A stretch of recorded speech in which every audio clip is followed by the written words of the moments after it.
بسم اللہ الرحمن الرحیم الحمد للہ رب العالمین والصلاة والسلام علی خاتم النبیین۔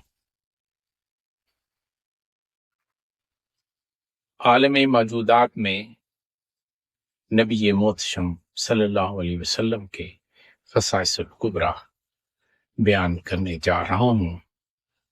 اس سلسلے میں آج تیسرا بیان آپ کے پیش خدمت ہے۔ آپ صلی اللہ علیہ وسلم نے براق پر سواری فرمائی۔ آپ صلی اللہ علیہ وسلم کے پیروکار سارے انبیاء علیہ السلام کے تابعین سے زیادہ ہوں گے۔ حضرت آدم علیہ السلام سے لے کر قیامت تک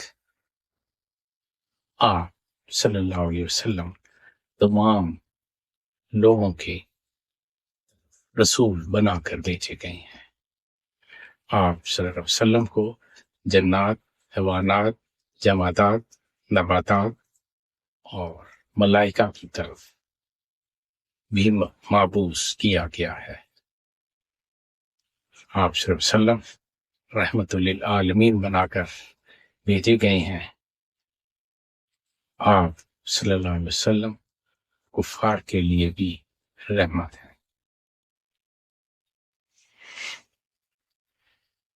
کلام الہی اور دیدار الہی کو آپ صلی اللہ علیہ وسلم کے لیے جمع کر دیا گیا۔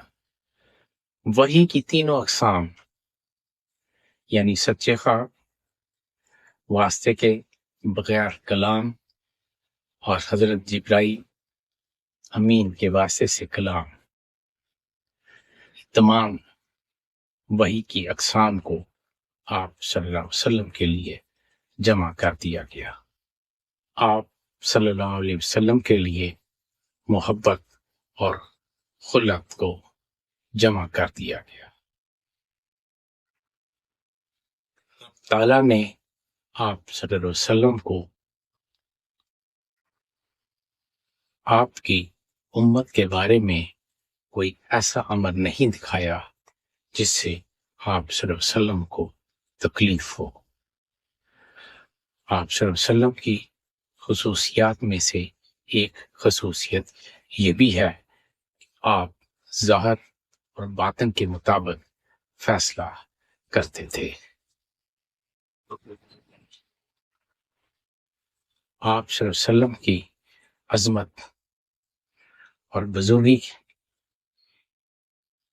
کی خاصیت یہ بھی ہے، آپ ایک ماہ سامنے اور ایک ماہ پیچھے کی مسافت سے روب کے ساتھ آپ کی مدد فرمائی گئی۔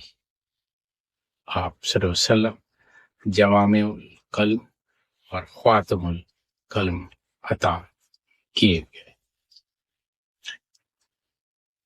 وحی کی ابتدا میں آپ صلی اللہ علیہ وسلم کو زور سے بھیجا گیا۔ یہ کسی بھی نبی یا مرسل کے ساتھ ایسا نہیں ہوا۔ آپ صلی اللہ علیہ وسلم کے پاس خزانوں کی چابیاں ایک ابلق گھوڑے پر پیش کی گئی۔ آپ صلی اللہ علیہ وسلم نسیان اور خطا سے مبرہ ہے۔